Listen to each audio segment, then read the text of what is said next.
All right, guys, we're ready for our Four Seasons sunroom, and Daddy's gonna get a rec room with refreshments. Oh no, we'll be sleeping under the stars. Mom, what about the one with, the fun? Nice try, little bro. It's a gym. My gym. Hey, Grandma's getting her Four Seasons garden room. Weather tight and still like being outdoors. Maybe a living room. Oh no, wait, a family hub. Yeah! No matter what the budget, the season, or the climate, Four Seasons sunrooms let you and your family enjoy the outdoors inside. Call now to receive your free, no-obligation brochure from the premier manufacturer of sunrooms since 1975. More reasons for Four Seasons now. To find out more, call toll-free 800-928-7007. That's 800-928-7007. Call 800-928-7007 today. Wake up, America. I think I got something to say to you. I love the United States of America, and I want you to love the United States of America too. Wake Up America Radio with Dr. A and Lou Bell is not a safe space, so enter at your own risk. You will be exposed to the truth, and we will endure the consequences. Now, rest assured, Dr. A will not try to put his brain into your head. I will, however, motivate you to think and to use the analytical part of your brain that very few people want to use because it requires actual effort and actual work.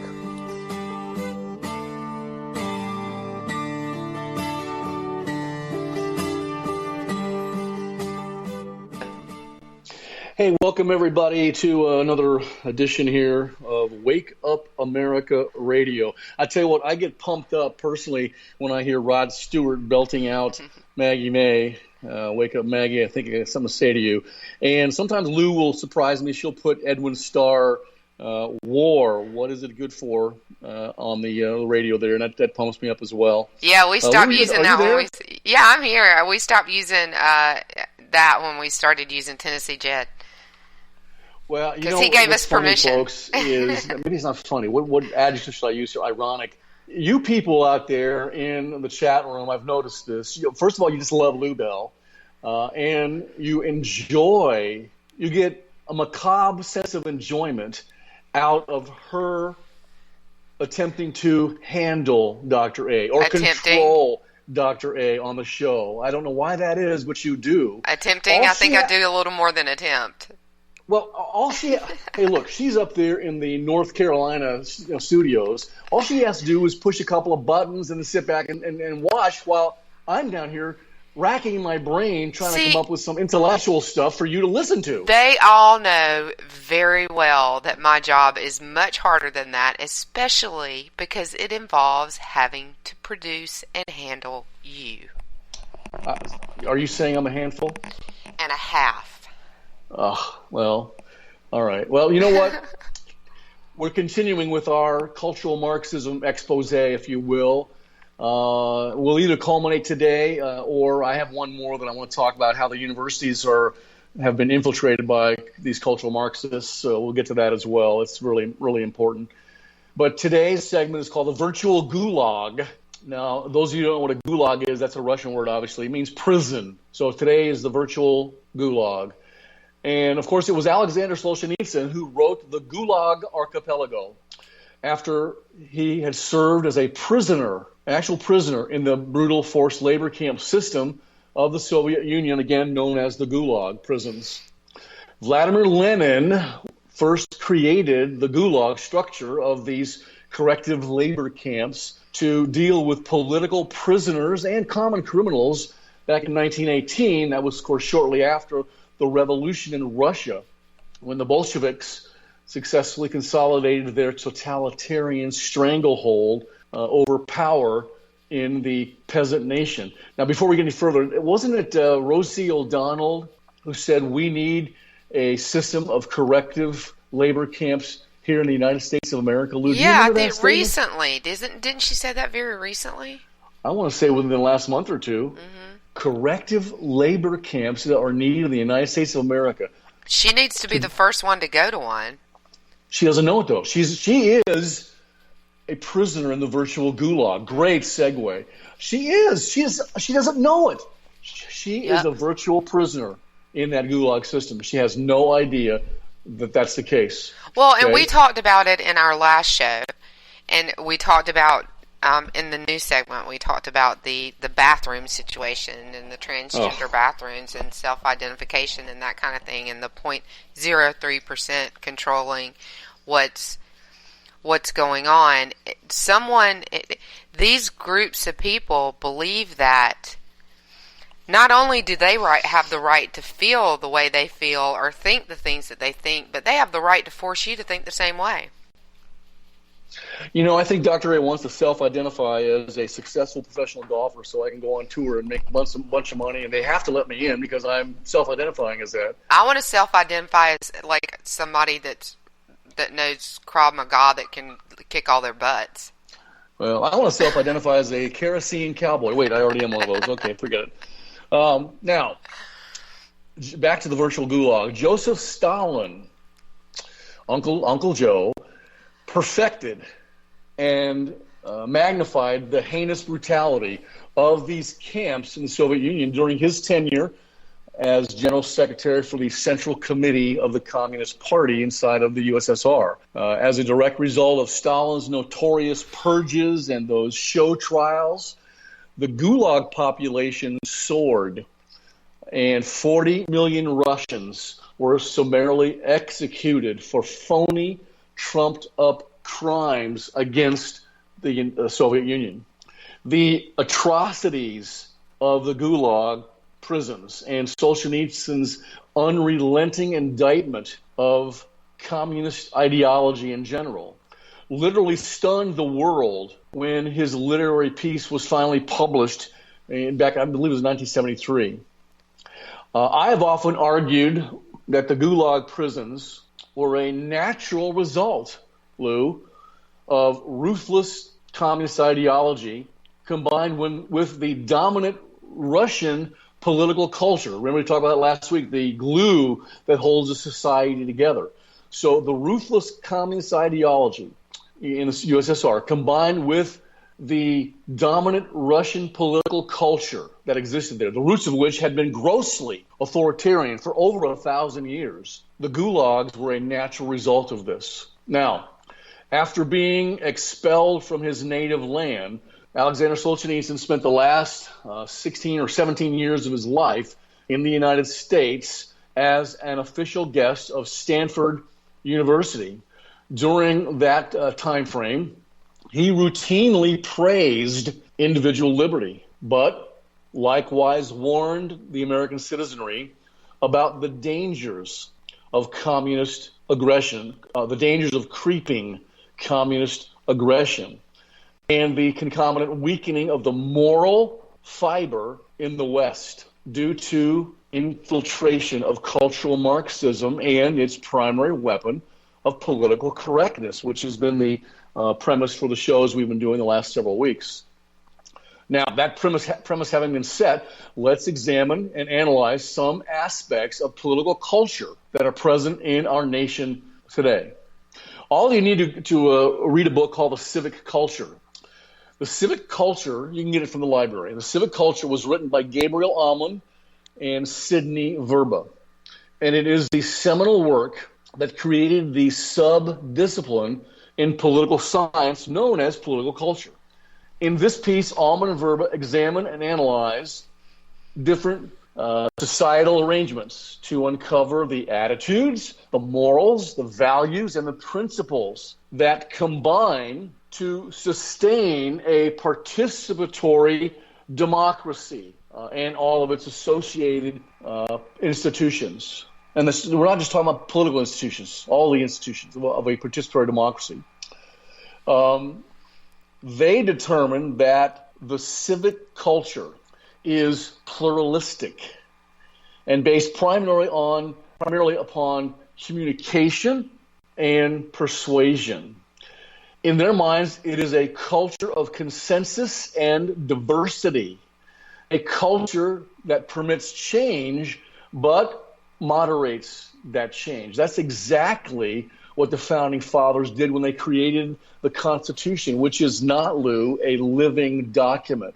The Founding Fathers made it difficult to change the Constitution. There's only been 29 formal amendments to the Constitution. They did that on purpose. Still way too many. I agree. Yeah, some of them should have never been done at all. Some of them are good, but not all. As I teach this, there's only 29 formal amendments to the Constitution. There's supposedly only 2 formal ways to amend the Constitution. The actual amendment process, 2/3 have to, in the both houses of the Congress, the Senate, and the House have to recommend it, pass it, and then it goes to states for 75% approval. There's another way. It's listed in the Constitution. That's the Article 5 Convention, which is gaining more steam as we talk pretty much every day. And that may one day come to fruition. But the problem, Lou, is there are several non-formal methods of amendment to the Constitution. Judicial decision-making, judicial precedent. For instance, is Roe v. Wade, is that an amendment to the Constitution? Is that the law of the land? We just talked about that. It's where rights are assumed. Certain things are assumed to be rights that are not defined in the Constitution at all, and that they created a whole new right with that decision. And I think that's probably a good example. And that particular power of the Supreme Court is defined nowhere in the Constitution, by the way. So let me just trust Dr. A and Lou Bell on this one subject. Women do not have a constitutional right to have an abortion. This is just judicial precedent that's sort of taken over the minds of people, and it's being allowed based on that judicial precedent of Roe v. Wade. Well, it's not a constitutional amendment. What they did was really the decision exempted them. The decision itself exempted them from prosecution for it more than anything, rather than actually making exactly what it did. Yeah, rather than actually making it a right. However, the interpretation of society of that decision and the rhetoric and the ideology that's built up around it has been that it is a right. It's not a right. It's not defined by the Constitution, and it wasn't determined by the court to be a right. There's 2 things I have to say about that. One, your buddy Mrs. Clinton made a big guffaw several weeks ago when she said that the person inside of the womb doesn't have any constitutional rights. Oops, person. She called it a person. Oops. They do have rights. Ruh-roh, Hillary. I believe that life begins at conception, people. I didn't always believe that way, but I believe that now. What if somebody goes out and murders a pregnant woman? Are they arrested for 1 murder or 2? 2. Now, there is precedent in the courts now that they are prosecuted for the murder of the child. Yep, it is a person. When you first have conception, and I think in God's whole scheme of things, that is an individual, and they do have the right to be protected by other people in society. That's right. Now, let's get back to the virtual gulag here. Significant in this type of stable, we're talking about political culture, this type of stable, sort of tranquil political culture, according to Alman and Verba, in their book, The Civic Culture, there's specific attitudes toward the governing apparatus and the feelings that each individual in society actually holds regarding his or her role in the overall political system, the overall political process in their nation. That being the case, a dominant political culture is cultivated, matured, nurtured, and sustained as the connecting link between both micro and macro politics in any society. Now, in their research, Alman and Verba, the seminal work of political culture, identified 3 broad types of political culture. Here's what they said they were: parochial, subject, and participatory. Parochial culture in a nation has no clear differentiation of specific political roles, of specific expectations among the members of that society. Now, political culture in the subject culture has institutional and role demarcation, but the citizens are predominantly passive. This is pretty much what's existing right now in North Carolina. I'm just teasing you. That's not true, Lou. Of course not. they're not passive in North Carolina. They're very active. A participatory culture features relationships between specialized institutions that encourage and include citizen opinion and citizen activity in that whole decision-making process. These endeavors are what I call non-recursive with the governing apparatus, meaning that political activity in a participatory culture is interactive, and the influence travels in both directions. Politicians and the political institutions can influence us, and we, because of our behavior and our thought process, rational, analytical thought, critical thinking, can influence those political institutions as well. That's the way it should be. They work for us. We don't work for them. Now, a participant is assumed to be aware of and informed about the political system, the political process, and in both its governmental and political, this is in both its governmental and political aspects. That's a participant. A subject tends to be primarily oriented toward the output of that side of government, the output side of government. The parochial individual tends to be unaware or dimly aware of the political system in all its aspects. Now, you know what, Lou? In contemporary America, we have combinations of all three of these political cultures embedded within our citizenry. What has kept the United States as a stable society for more than 230 years is that our dominant political culture is participatory and based on rationality, that type of thinking, so as to maintain congruence, if you will, between the political culture and our political structure. And with that, I think it might be a good time to take a break. What do you think, Lou? I think it's a perfect time to take a break. Good call, Doc. So we're going to take a quick one, and we'll be right back. Music for Wake Up America Radio is provided by Tennessee Jed, whose new CD, Stronger, is available on iTunes.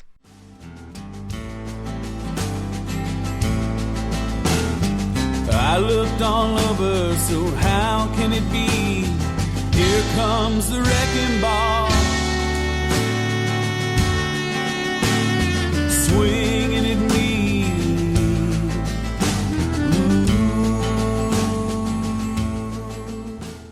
K98 Talk is continuing to expand its lineup. This means we are expanding our advertising base. Whether you're a startup trying to push through to the next level, or an established business trying to supplement your advertising budget, web-based advertising is a solid investment.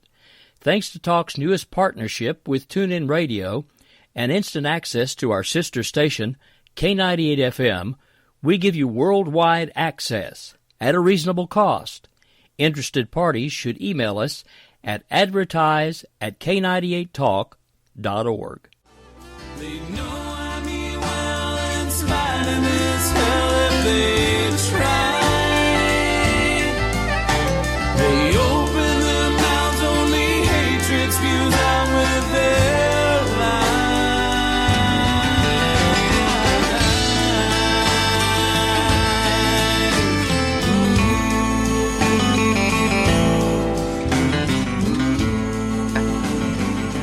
Hey, welcome back, everybody, from that obscene commercial break from Rowdy Rick Robinson there at K98 Talk. And, of course, we live in a capitalist society, so we got to do that. People got to pay the bills. But, I want to tell you something.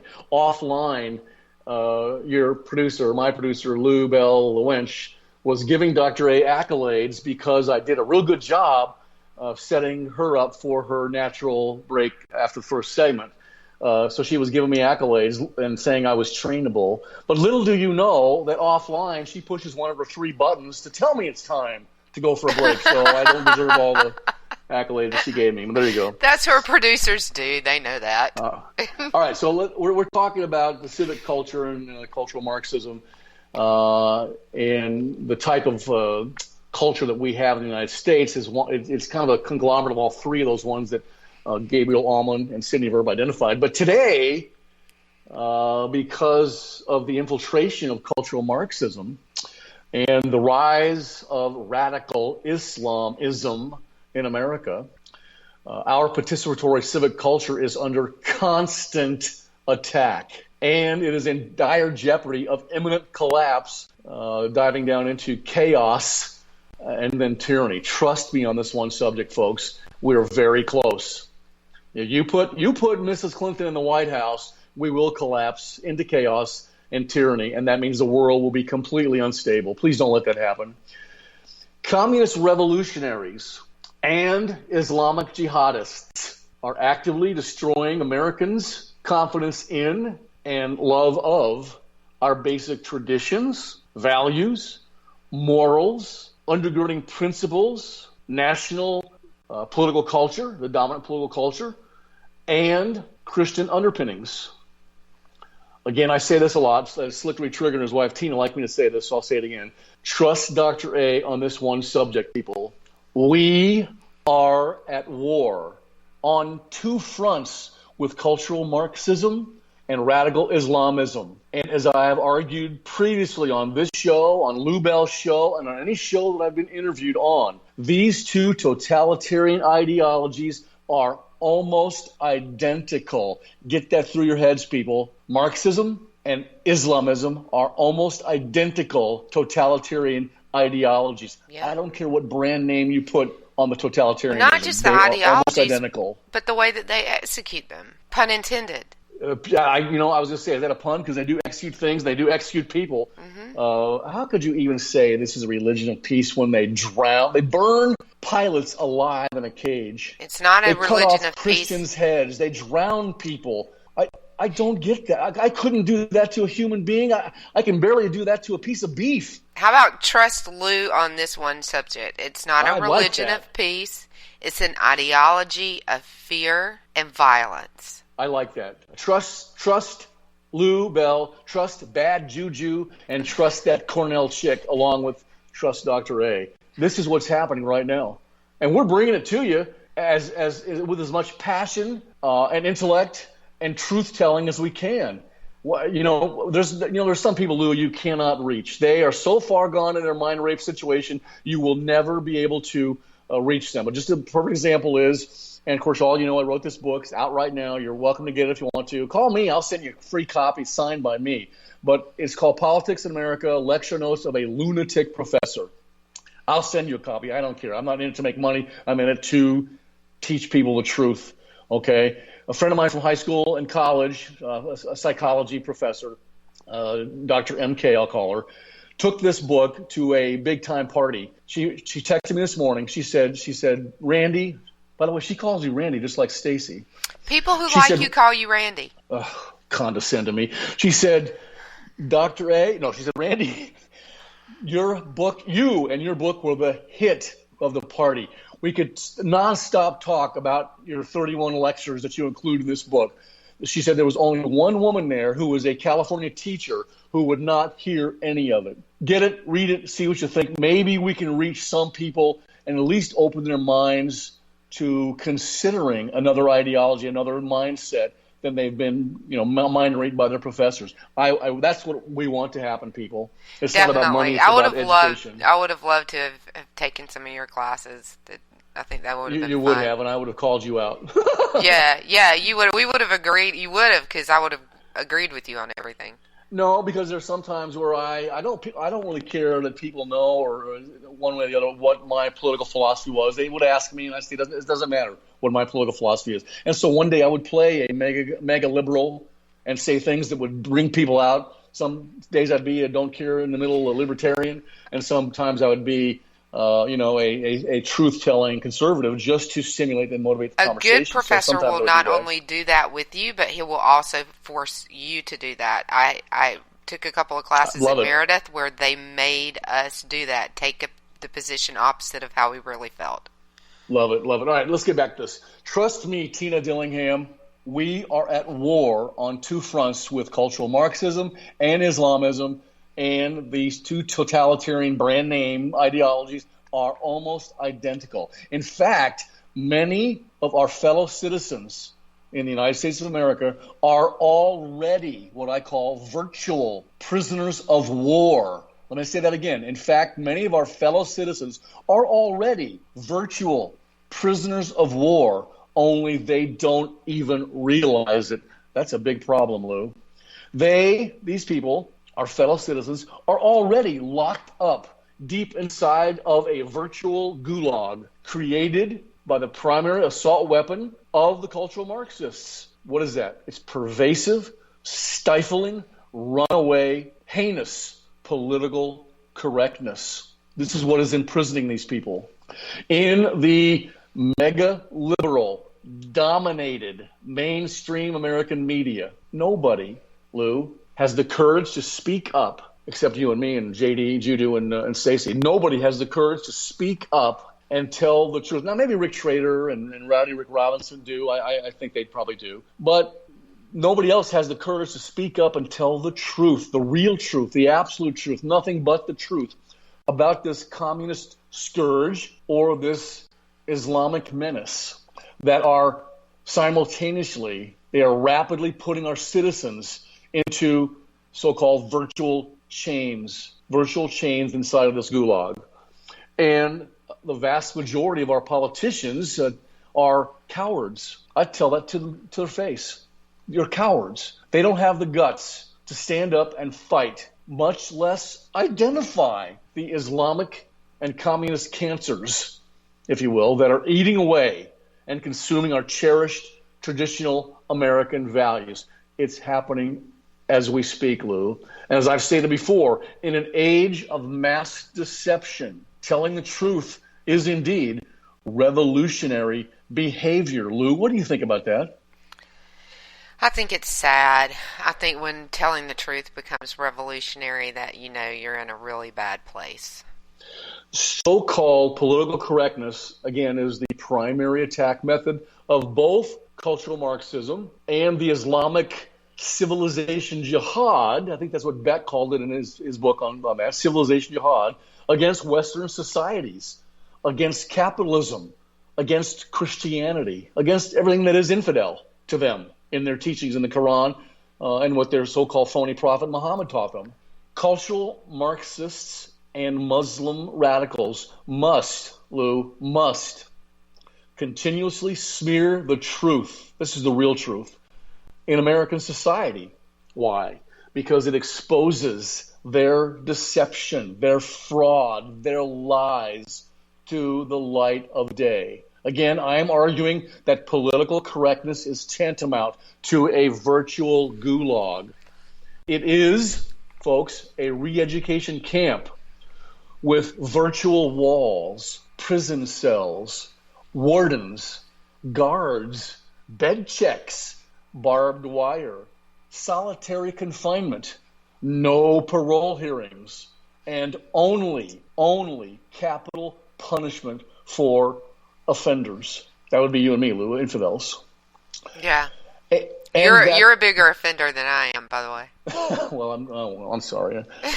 And that capital punishment that we're just talking about, capital punishment in this world of the virtual gulag, can take the form of a soft kill, which means stifling rational discussion and honest debate, or an actual hard kill, meaning murder of American citizens. Let me discuss that. Now, this soft kill, hard kill comes from naval aviation, tactical air warfare.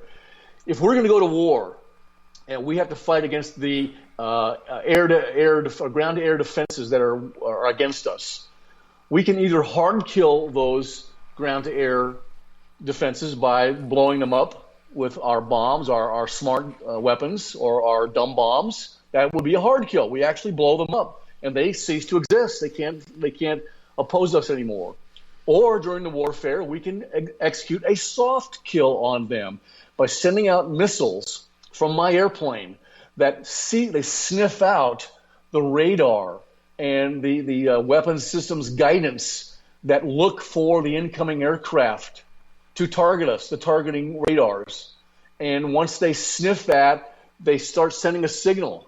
And the people down there on the ground say, "Oh, we've been lit up, and they shut down. They turn off their radars, and they can't see us anymore because they can't look for us. If they continue looking for us, they're going to get hit by that missile, the high anti-radiation missile. There's several variants of them that exist today.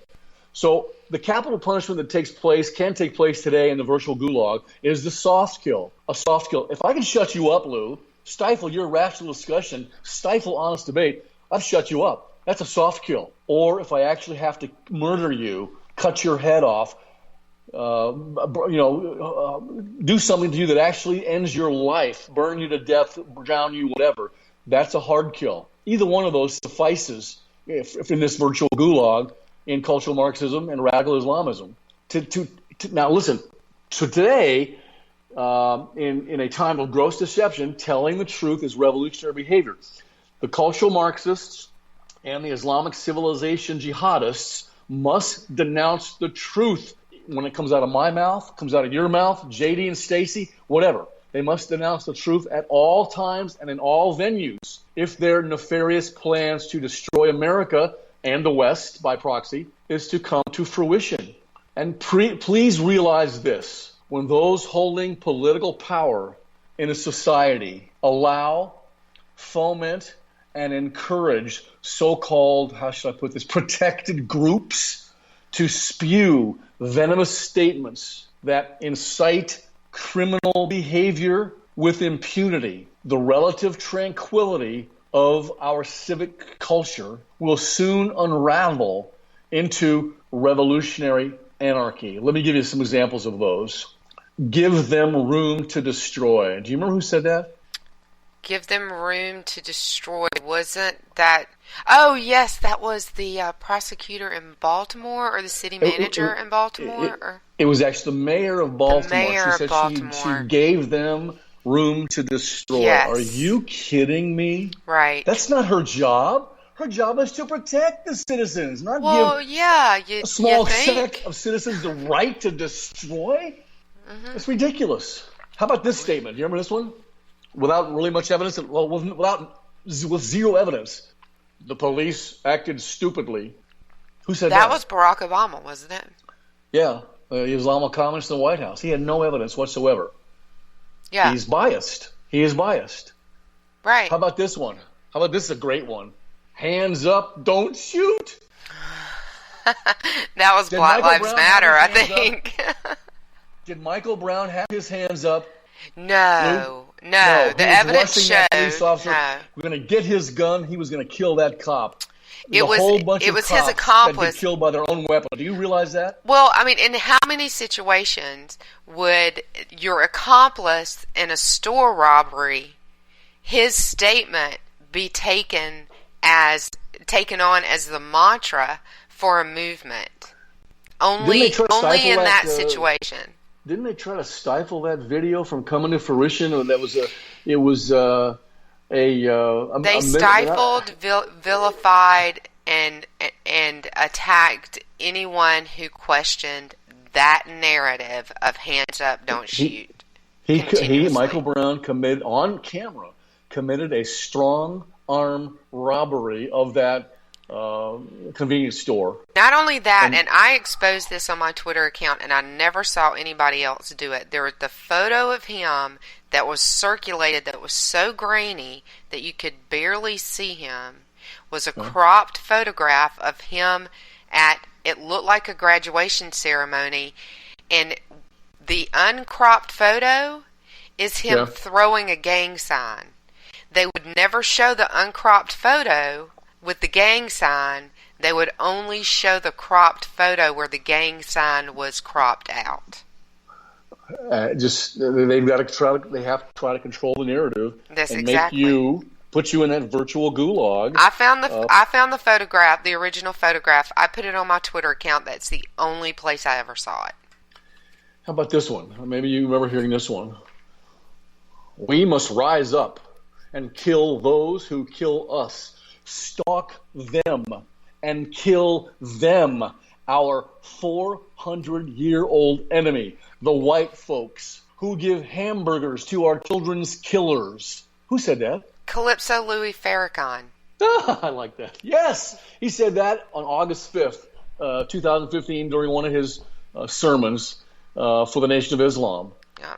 Why is he not in jail? That is not an example of freedom of speech. That is specifically inciting people to riot and commit criminal activity. Subsequent Answer my to question. him saying Why is he that, not in jail? Subsequent, Why is he not in jail? Yeah, subsequent to him saying that, the reason that because you're asking a very loaded, very controversial question.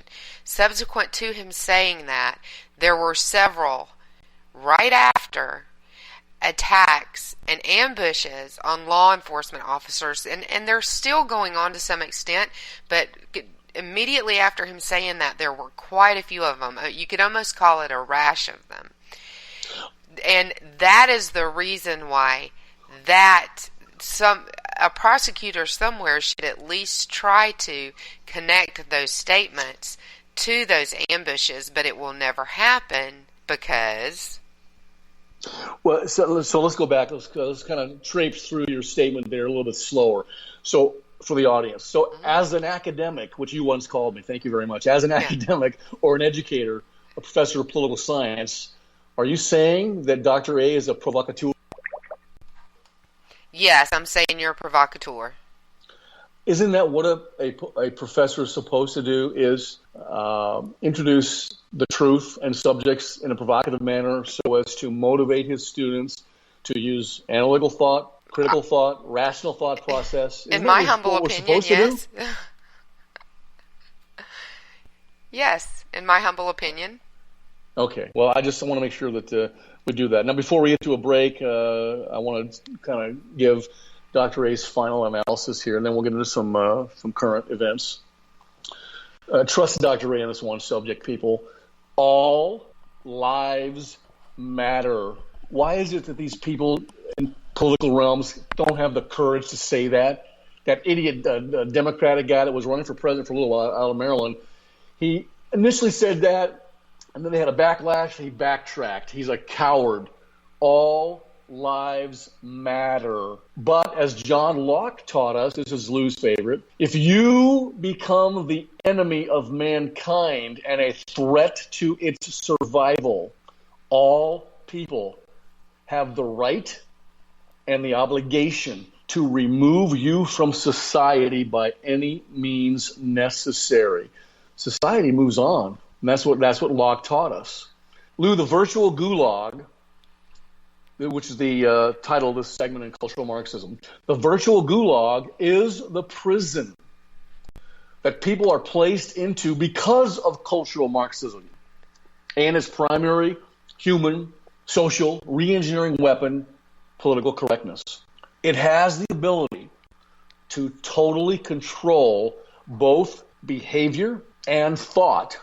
As such, it is worse than the tyranny of the majority. It is a tyranny of the minority, as Tocqueville taught us in his book, Democracy in America, and as I was taught by my mentor professor at UCLA, Dr. Brody. The so-called euphemisms contained within political correctness, cultural Marxism, and Islamic civilization jihad make abhorrent behavior easier to accept and easier to sell, if you will, to mind-raped loser parasites. It is self-deception for dummies. That'd be a great book, Self-Deception for Dummies. Oh, it would be great.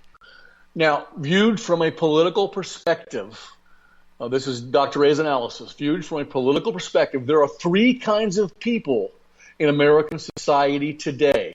Alman and Verba said there's three types of cultures. Dr. A is going to teach you this. From a political perspective, there are three kinds of people in American society today. There are those people in America who retain individual freedom, and they know they are free. There are, secondly, those people who do not retain individual freedom, know that they are indeed slaves in the virtual gulag, and as such, no, they are not free.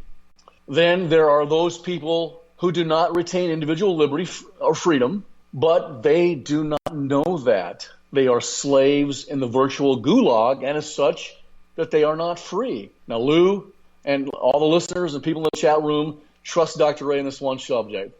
This last group of people in America is the most dangerous in our society. You know why? Because they know not what they do. I have characterized them many times before. They are unwitting accomplices to the collapse of the United States of America. These mind-raped people do not realize they are prisoners living in a virtual gulag, complete with the chains of communist slavery and forced labor. Today, America has been completely infiltrated, totally infiltrated and permeated by cultural Marxists and Islamic civilization jihadists who actively foment worldwide communist and Islamic revolution. That's today. Tomorrow, you will be brutally executed, people, or become a brainwashed peasant ruled by the Communist Party or ruled by the Muslim mullahs and their brand of totalitarian ideology. Unless, people, you stand up with courage, you stand up with conviction to defeat this twin totalitarian plague that threatens the longevity of our nation and the sovereignty of our individual freedom. Again, trust Dr. Ray on this one subject. I do that a lot, don't I, Lou? I got a lot of subjects I want you to trust me on. I almost said that earlier in the show. We're up to like 25 different subjects that are one subject that you want people to trust you on. So I think shut up. Shut up. You're so mean. Trust Dr. Ray on this one subject. Debbie Wasserman Schultz, one of your favorites. Debbie Wasserman Schultz does socialism because she's been mind raped to not realize the difference between socialism and democratic principles. There used to be a huge difference between socialism and the Democratic Party, the undergirding foundation, the platform of the Democratic Party. But not today, Lou. In contemporary America, the Democratic Party is completely socialist due to the infiltration of cultural Marxists. Some Democrats know this. Most do not know this because they've been successfully inculcated, mind-raped, brainwashed, indoctrinated, pick your adjective, folks, by cultural Marxists and Islamic civilization jihadists who actively provoke upheaval in a clandestine manner, using political correctness as their primary attack weapon on our political culture and society. If they can successfully mind rape our people to hate America, it makes the nation ripe for revolution. Please don't let this happen, people. Please stand up with courage and fight them. Lou, you want to take a break now or what? Yeah, we're going to take a break and come back and do a little bit of news with the time that we have left. We'll be right back. Wake Up America Radio on WNJC is part of the Conservative Commando Radio Network.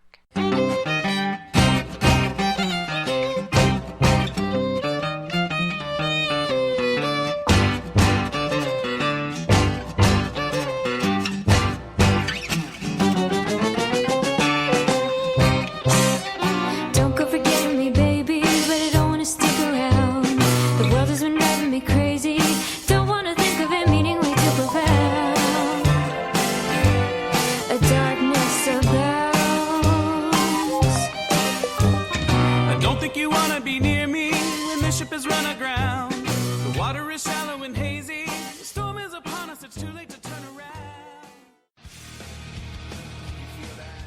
This is JD. And this is Stacy. Join us Tuesday nights, 10 p.m. Eastern for Game On.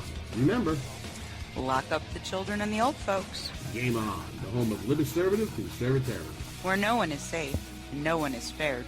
Not even the hosts. Oh, that was supposed to be a spin cycle. I'm sorry. Yeah, that's okay. We love you anyway. Right round, baby. Self-monitoring right Ebola anyway. radio strikes again. Anyway. Anybody see the host monkey? Where's the host monkey? Where's the host monkey? For God's sake, I need an antidote. Just do your rant. Let's pop out of the segment. Find us on Twitter at JD and Stacy. You're listening to K98Talk.com. I've seen this happen before. There's a full moon out tonight. but you can't fool me twice. I wear my secret deception just like a disguise. When I reveal myself in the light, stick around and you might pay the price. Enough with the questions, it's time that we said our goodbyes. I knew that this wouldn't be easy. Try not to tie it down. No, nothing you say can appease me. If you wanted to go, then you would have been gone before now. The darkness abounds.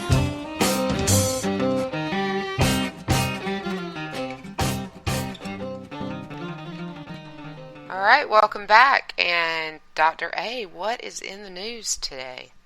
Well, you know, I've been watching the news last couple of weeks, and the Soros-funded communist group Black Lives Matter seem like they're in the news all the time. In fact, they were invited twice, maybe 3 times, to the White House to visit your favorite president there, Barack Hussein Obama, the Islamo-communist there in the White House. But Black Lives Matter, again, they're funded by George Soros. They have come out, they said they want all, listen to my saying, they want all black people currently incarcerated in America to be released from prison. Now, all black people, just one day, you're released from prison. This goes back to the 1960s when the Black Panthers pushed for the exact same thing back in the 60s. All black people should be released from prison. What do you think about that, Lou? I think it's ridiculous. Do you think they're framed? I mean, that's what the suggestion is. Well, it's that a ridiculous. White privileges has forced them to be framed. It's a ridiculous question. It's a ridiculous premise, and let me tell you why. The last, I think, 2. There's been a DNA project and a moratorium on the death penalty and that kind of thing in North Carolina because of DNA evidence that surfaced, DNA technology that actually proved that some people that were on death row were innocent. They were white. You know, in graduate school, I did a whole research project on that. The title of the paper was, "Is the death penalty, or is capital punishment racist?" Is capital punishment racist? And I know most people, when they do research projects, they go in with a specific thesis they want to prove, and sometimes that forces them or kind of motivates them to disregard evidence that is contradictory to what they want to prove. I didn't go in with that. I had no idea what the answer was. I found out, no, the death penalty is not racist. And you should read that paper. But it was interesting that that's what I found out. So most people that write these research projects, again, they are biased, and I tried not to be biased. I don't think I was. But your president, speaking of let people out of jail, Obama is releasing more terrorists from the Guantanamo prison. What do you know about that, Lou? I know that he's been doing it for quite a while. I know that because he couldn't get away with immediately closing it, which was a campaign promise of his, that he's just going to slowly release these guys. And I think the recidivism rate with these guys, which is, they go back into terrorist activities, isn't it? Like Explain what recidivism is for those that don't know. Okay, so basically what I'm talking about, and it's probably not really the right term to use. No, it is. It is. Well, the terrorists released from Guantanamo that actually go back to terrorist activities after they're released, that rate is like 60 or 70% that we know of. That's not counting the ones that we don't know of. And they're terrorists, and our intelligence, as we know, is not what it used to be. So I'm sure there are another 10 or 20% that we don't know about. She used the term recidivism, people, which is usually, and I use that in that paper I was talking about a lot, recidivism. People that are allowed to serve their sentence or that are let out early based on parole. Recidivism means they go back to doing the criminal activity that they were doing that put them into prison. So in this case, recidivism for Barack Hussein Obama releasing these terrorists from Guantanamo, recidivism means it's back to the battlefield, back to the killing of infidels for these people that he releases, thanks to Barack Hussein Obama, the Islamo-communist terrorist in a three-piece suit in our White House. That's exactly what's happening. I'm glad you brought that up. That's exactly what's happening, people. We can't allow this. It is, but what he's doing is he again, like he does with everything, is taking the back door to get what he wants and what he promised he would do, or what he said he would do. He told everybody what he was going to do before we elected him. He was going to close Guantanamo. Well, he can't do it because he's not allowed to move the prisoners here. So he's going to slowly release them all so that he can close the prison. Well, good luck with that because your term's almost up, and the next guy that comes in, unless he's somehow able in the next few months to return that to Cuba, which, knock wood, he won't be able to do, the next guy is just going to open it back up and start putting terrorists in it again, hopefully, unless it's Hillary, and God please don't let that happen. I really like the way you phrased that. I really do. Another thing that was in the news, I don't know if it was a couple of weeks ago, and this is something I like, and you probably like this too, because I used to do this as a naval aviator. Russian pilots sort of rattled the nerves aboard the U.S. destroyer Donald Cook. How did they do that? Well, buzzing, flat-hatting within yards of that ship as it sailed in the open waters of the Baltic Sea. It was provocative, to be sure, but they were not a credible threat, in my humble opinion. But the point was... Say again? The point was, it's not even the point that we did it, because you just said you've done it. It was done throughout the Cold War. It's the fact that we don't answer in any way except for a sternly worded letter from the embassy. Sternly worded letter from those Harvard cowards that I call wordsmiths. Yeah. Our favorite president, Ronald Reagan, how would it have been handled during his administration? He would have not sent a sternly worded message. I think he probably picked up the phone and called Putin right away and said, "You do that again, and there will be definite consequences, and it won't be freezing your assets, bub." Yeah. And not only that, we'd be doing the same thing to them on a regular basis. It's a tit for tat. It was definitely provocative. The Su-24 Sukhoi, they're actually attack jets, fighters, whatever you call them, was provocative, but in my humble opinion, it didn't amount to a threat to that frigate. And the cruise, the commanding officer knew that. We're not at war with Russia, even though some people think we might be in the Cold War or the beginning of the Cold War.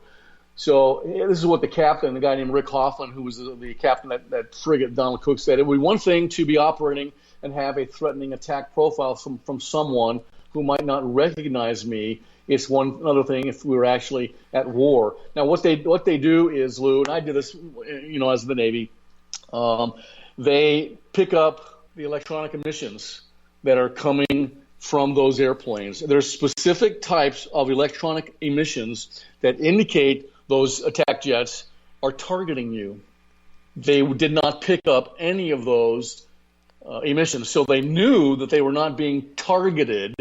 They knew that they were being singled out for flat hatting, and we did it in the Navy. The upper echelon of people, because they have to protect their admiralties and whatever, may not admit this, but we do it to our own ships too, to pump up the sailors on the ships. It's exciting. It's like an air show. Have you ever been to an air show, people? You watch the Blue Angels do all their stuff. It's the same thing. Well, to some extent, it's practice for you guys too, right? Because because you have to do it in battle, and you have to build up your nerve to do it. So to some extent, it's practice, but it's always been a tit for tat. And I would put money on the fact that in the Obama administration that we're not doing those sorts of things that we did to show the enemy that we got the kahunas that you got. Well, it does, sharpen your skills because there's different ways to penetrate an enemy's defenses to deliver the weapons on the intended target. That's one of them is what we used to practice all the time. You come in underneath the enemy's radar and you terrain mask so that you end up not getting picked up by the radars, and then you at the last minute pop up, roll ahead, or do an offset pop and you deliver your weapons, and then get the heck out of there unscathed, but you destroy the target. So what does it say in we your do book? it to them, they do it to us. It happens all the time. It says in your book, get in quick, drop your load, and get out quicker. Yeah. And with that, we got to wrap up the show. That was simultaneously offensive, and yet that was the actual mantra of the squadron. I know we're getting close to the end here, and I appreciate everybody listening to us here. We may have one more segment on cultural Marxism, but don't let it happen, people. Don't let it happen to this country. Fight. We were taught from our founding fathers' days, and Thomas Jefferson said that the tree of liberty has to be refreshed from time to time with the blood of both true American patriots and tyrants to keep us going. So this is something they envisioned was going to be an ongoing dilemma for our society. You've got a republic if you can keep it, folks. And that's exactly what Ben Franklin taught us. So in that regard, as we sign off here, thanks for being with us. And let freedom ring, God help us. And then always, people, have the guts, have the courage to speak the truth and then endure the inevitable consequences. You'll be better off for that, Lou. You got anything final to say? Yeah, thanks for joining us. You can find us WNJC 1360 AM in Philly, Tuesdays at 5 p.m., K98 Talk, 8 p.m. on Thursdays. Have a great week. We'll see you next week. Wake Up America Radio on WNJC is part of the Conservative Commando Radio Network. Wake up, Maggie, I think I got something to say. If you want to work until you keel over, have less of everything in retirement, or give back more of your hard-earned money to the stock market again, then just ignore me. But if you'd like to protect the money you save, receive a steady, predictable retirement income, and enjoy financial security for as long as you live, then listen to this. You can download a free report that reveals the wealth-building secrets Wall Street and the banks don't want you to know. You'll learn how you can get guaranteed growth, safety, and real prosperity without risking your money in the Wall Street casino, and how to get the money you need when you need it, simply by asking for it. This is the best way to have a 100% secure retirement and know your money will last as long as you do. To learn more about this method and to get your free report, go to 29security.com. That's the number 29security.com. 29security.com. Go to 29security.com.